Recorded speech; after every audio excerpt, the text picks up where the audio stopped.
Hello అమ్మ కుచిలు, అందరూ Diwali celebration బాగా చేసుకుంటున్నారా? ఇవాళ మనము బలం గురించి మాట్లాడుకుందాం. ఓకే. ఏకచక్ర నగరి అని చెప్పి వెస్ట్ బెంగాల్లో ఒక ఊరుంది. ఆ ఊరికి దగ్గరలోనే ఒక పెద్ద అడవి. ఆ అడవిలో ఒక రాక్షసుడు ఏం చేశాడు, ఆ ఊరు మీద పడి మొత్తం జనాలందరినీ తినడం స్టార్ట్ చేశాడు. ఇంకా ఒకే రోజు అందరినీ తినేస్తే ఏమవుతుంది చెప్పండి? జనాలు తగ్గిపోతారు కదా.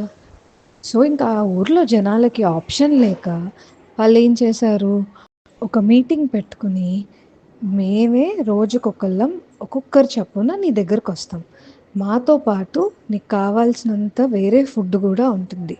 అంటే పులిహారని, స్వీట్స్ అని, లడ్డూలు, చక్కెర పొంగలి, ఇలా చాలా చేసుకుంటాం కదా స్వీట్స్.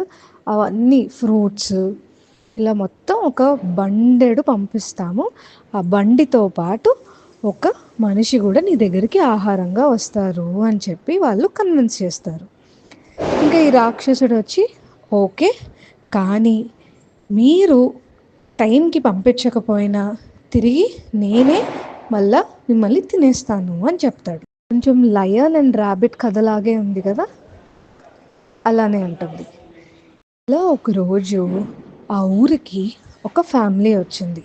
ఒక మదర్ వాళ్ళ 5 సన్స్ని తీసుకొని ఆ ఊరికి వచ్చింది. వచ్చినప్పుడు ఒక పూర్ బ్రాహ్మణ్ ఇంట్లో వాళ్ళు అద్దెకున్నారు. కానీ సడన్గా ఈ ఎవరైతే ఇంట్లో ఉన్నారో ఆ ఓనర్ వాళ్ళ వైఫ్ ఏడుస్తూ కనిపిస్తున్నారంట. అంటే ఈ మదర్ అడిగారు, ఎందుకమ్మా ఏడుస్తున్నావు నువ్వు, ఏమైంది అంటే అప్పుడు ఆమె చెప్పింది, ఇలా ఒక రాక్షసుడు ఇలా తినేయడానికి వస్తే మేము ఇలా ఒక కండిషన్ మీద రోజుకి ఒకరిని పంపిస్తాము అని చెప్పి, ఇవాళ మా అబ్బాయి వెళ్ళాలి, మా అబ్బాయి తరపున నేను వెళ్తానంటే కూడా అది కుదరట్లేదు, మా అబ్బాయి వెళ్తే మా అబ్బాయిని తినేస్తాడు ఆ రాక్షసుడు అని చెప్పి ఏడుస్తూ ఉంది. అప్పుడు ఈ ఇంటికి అద్దెకొచ్చిన ఆవిడ ఉన్నారు కదా, ఆవిడ చెప్తారు, మీ ప్లాన్ ప్రకారం మీరు ఫుడ్ అంతా రెడీ చేయండి, కానీ మీ అబ్బాయి బదులుగా మా అబ్బాయి వెళ్తాడు అని చెప్తుంది. అంటే ఈ ఓనర్ వాళ్ళ వైఫ్ అంటారు, అయ్యో ఎందుకు, నా మా అబ్బాయి కోసం మీ అబ్బాయి ప్రాణాలు ఎందుకు రిస్క్లో పెడుతున్నారు అని అంటే అప్పుడు ఈవిడ చెప్తారు, అసలు మా అబ్బాయి ఎవరో తెలుసా మీకు అని. ఇంతకీ మీకు అర్థమైందా ఎవరు ఈ ఫ్యామిలీ, ఎవరు ఈ 5 అబ్బాయిలు, అదే ఈ 5 సన్స్ ఎవరు, ఈ మదర్ ఎవరు అని చెప్పి ఇంకా తెలియలేదా? చెప్తా స్లోగా ఎవరు అని. సరే, ఈ వీళ్ళు అనుకున్న ప్లాన్ బట్టే మొత్తం ఫుడ్ రెడీ చేశారు. ఆ ఇంటికి వచ్చిన వాళ్ళ అబ్బాయిని పంపించారు. అలా వెళ్తూ వెళ్తూ వెళ్తూ దారిలో ఈ అబ్బాయికి ఆకలేసి ఆ ఫుడ్ మొత్తం తినేశాడు.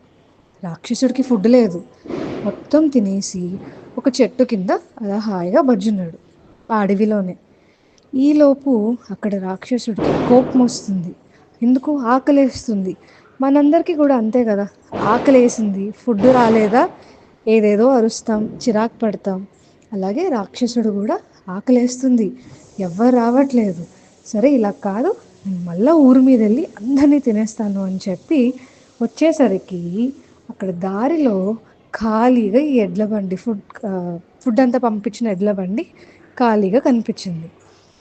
అలాగే పడుకున్నాడు అని కూడా తెలిసింది ఈ అబ్బాయి.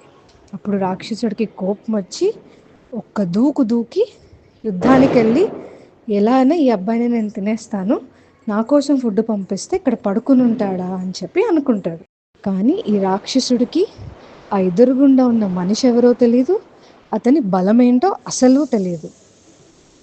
ఇంకా ఆ ఎదురుగుండా మనిషి కొట్టాడు చూడండి రాక్షసుడిని, చితక్ కొట్టాడు. ఒక ఊపు ఊపి ఒక్క చేత్తో తిప్పి తిప్పి తిప్పి గిరిగిర గిరిగిరా తిప్పి అలా వదిలేశాడు.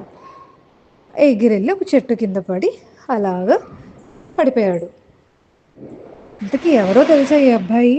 మన భీముడు, హనుమంతుడికి తమ్ముడు, పాండవుల్లో 2వ వాడు.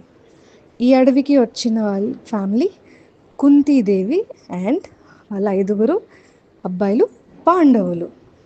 ఒక్కొక్కరికి ఒక్కొక్క బలం. అలా భీముడికున్న బలం చాలా, హనుమంతుడు తమ్ముడైతే మరి హనుమంతుడిలో ఉన్న పవరే భీముడికి ఉంటుంది కదా. ఇక్కడ యాక్చువల్లీ బలం అంటే ఏంటి? ఒకళ్ళ మీద ఫైట్ చేసి యుద్ధానికి వెళ్ళి ఆ ఊర్లో అందరినీ తినేసి నాకింత బలం ఉంది నీకు బలం లేదు అని కంట్రోల్లో పెట్టుకున్న బకాసురుడికి బలం ఎక్కువ, తన బలం ఉన్న కామ్గా ఉండి అవసరమైనప్పుడు తన బలాన్ని బయటకు తీసుకొచ్చి ఒక ఊరికి హెల్ప్ చేసిన భీముడికి బలం ఎక్కువ. మీరైతే ఏం చేస్తారు? భీముడు లాంటి బలమే మీకుంటే ఆ బలాన్ని మీరెలా వాడుకుంటారు?